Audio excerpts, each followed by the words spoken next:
Olá, pessoal, tudo bem com você aí do outro lado? Seja muito bem-vindo, seja muito bem-vinda a mais uma devocional Café com Deus Pai, do pastor Júnior Rustirola. O meu nome é Silvia e é um prazer tê-los aqui nesse canal. Sinta-se abençoado, sinta-se edificado através dessa palavra e fica comigo até o final, pois Deus irá falar ao seu coração. E hoje, sábado abençoado, 6 de abril de 2024. Sua ação será determinante para o seu milagre. Devocional 97 de 366. A leitura bíblica Lucas capítulo 11, palavra-chave, posiciona-se. E a palavra hoje é: hora de agir. Simão respondeu: Mestre, esforçamo-nos a noite inteira e não pegamos nada. Mas por que és tu quem está dizendo isto? Vou lançar as redes. Lucas, capítulo 5, versículo 5. Muitas vezes acordamos com a sensação de que a nossa vida é vazia e logo somos inválidos pelo desânimo para até mesmo nos levantar da cama, sem entender o motivo. É normal passar por um outro dia dessa forma, considerando que temos enfrentado cada vez mais desafios nos dias de hoje. Mas, quando essa situação se torna recorrente e não conseguimos mais lidar com essa circunstância, isso é muito grave, porque a nossa vida fica paralisada. Eu já passei por isso e aprendi que a única alternativa para romper com esse estado de estagnação é tomar uma decisão em Deus Pai. Mas antes de tudo, você precisa entender que uma decisão é algo totalmente distinto de um sentimento. Por isso, quando decidimos algo, afirmamos nosso posicionamento e não damos espaço para o desânimo ou a tristeza paralisar-nos. Existem muitas promessas de Deus para você, mas alcançá-las passa pela sua decisão pessoal. Então, defina o que domina a sua vida e rompa com o que o impede de viver os milagres de Deus. É preciso posicionar-se em fé e obediência, assim como Simão Pedro fez. Mesmo que você não entenda, obedeça, pois a fé é sobre dar passos antes de ver o chão. Muitas vezes você pode até ser criticado por isso, mas algo que aprendi é não viver por elogios nem por críticas, mas sim por aquilo que o Pai diz. Assim como Pedro, que fez o que aparentemente não fazia sentido, mas pela fé experimentou um milagre. Agarre-se nas palavras de Jesus. Rompa com qualquer desânimo ou estagnação e viva além do que os seus olhos podem ver. Amém? Viva pelo que Deus diz e não que os outros querem ou impõe a você fazer. Amém? Fica essa palavra hoje para você. E vamos para a leitura da Bíblia, Lucas capítulo 11. E aproveita, para você que ainda não é inscrito no canal, se inscreva no canal, compartilhe esse conteúdo para demais pessoas, para o seu próximo, para que assim essa palavra venha falar a multidões dos corações das pessoas. E assim você contribui para o crescimento desse canal. Amém? Lucas capítulo 11. A oração dominical. E aconteceu que, estando ele a orar num certo lugar, quando acabou, lhe disse um dos seus discípulos: Senhor, ensina-nos a orar, como também João ensinou aos seus discípulos. E ele lhes disse: Quando orardes, dizei: Pai, santificado seja o teu nome. Venha o teu reino, dá-nos cada dia o nosso pão cotidiano. Perdoa os nossos pecados, pois também nós perdoamos a qualquer que nos deve, e não nos conduzes à tentação, mas livra-nos do mal. A parábola do amigo importuno, versículo 5.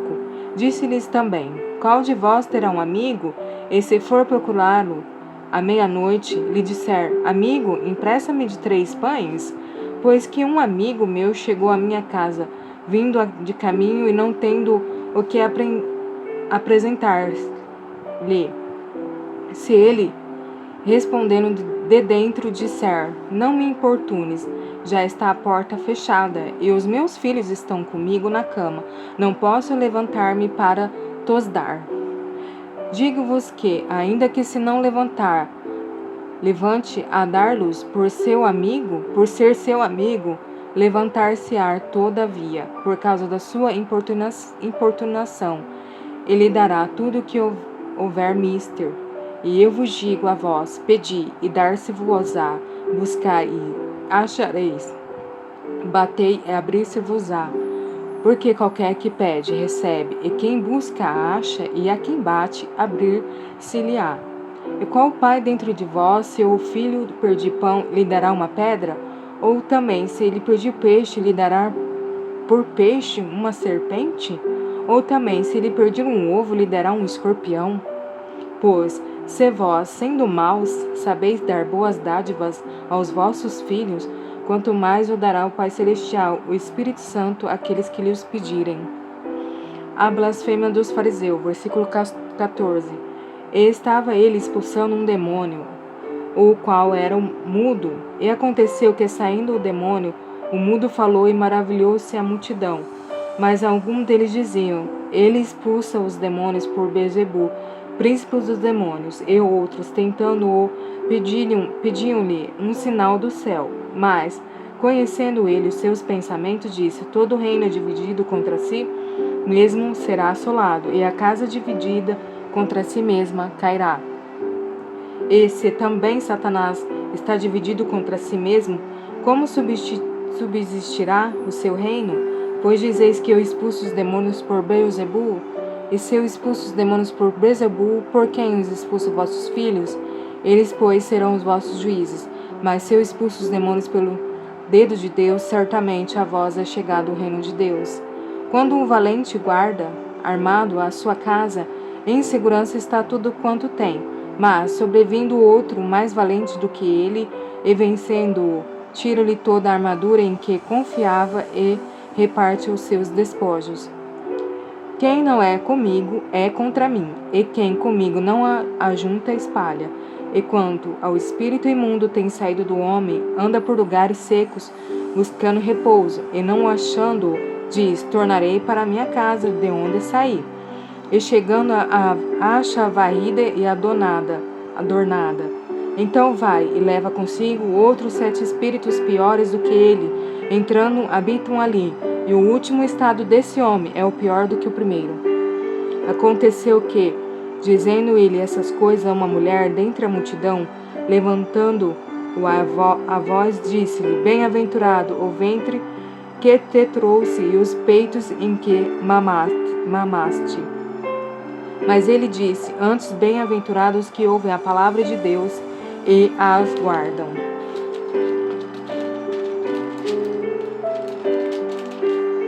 O sinal do profeta Jonas, versículo 29. E ajuntando-se a multidão, começou a dizer: maligna é essa geração, ela pede um sinal, e não lhe será dado outro sinal, senão o profeta Jonas. Porquanto, assim como Jonas foi sinal para ninivitas, assim o Filho do Homem o será também para esta geração. A rainha do sul se levantará do dia do juízo com os homens desta geração e os condenará, pois até os confins da terra veio ouvir a sabedoria de Salomão, e eis que está quem é maior do que Salomão. Os homens de Nínive se levantarão no dia do juízo com esta geração, e a condenarão, pois se converteram com a pregação de Jonas. Aqui está quem é maior do que Jonas. A candeia do corpo, versículo 33. E ninguém, acendendo uma candeia, põe em oculto, nem debaixo do alqueire, mas no velador, para que os que entram vejam a luz. A candeia do corpo é o olho. Sendo, pois, teu olho simples, também todo o seu corpo será luminoso. Mas se o seu for mau, também teu corpo será tenebroso. Vê, pois, que a luz que em ti não sejam trevas. Pois todo o seu corpo é luminoso, não tendo em trevas, parte alguma, todo será luminoso, como quando a candeia te ilumina com o seu resplendor. Jesus censura os fariseus e os escribas, versículo 37. Estando ele ainda falando, rogou-lhes o fariseu que fosse jantar com ele. Entrando, assentou-se à mesa. Mas o fariseu admirou-se, vendo-se que se não levara antes do jantar. E o Senhor lhe disse: Agora vós, fariseus, limpais o exterior do copo e do prato, mas o vosso interior está cheio de rapina e maldade. Loucos, o que te fez o exterior não fez também o interior? Dai antes esmola do que tiverdes, e eis que tudo vos será limpo. Mas ai de vós, fariseus, que dizimais a hortelã e a arruda, e toda hortaliça desprezais. O juízo e o amor de Deus importava fazer essas coisas e não deixar as outras? Ai de vós, fariseus, que amais os primeiros assentos nas sinagogas e as saudações nas praças. Ai de vós, escribas e fariseus, hipócritas, que sois como sepulturas que não aparecem, e os homens que sobre eles andam não o sabem.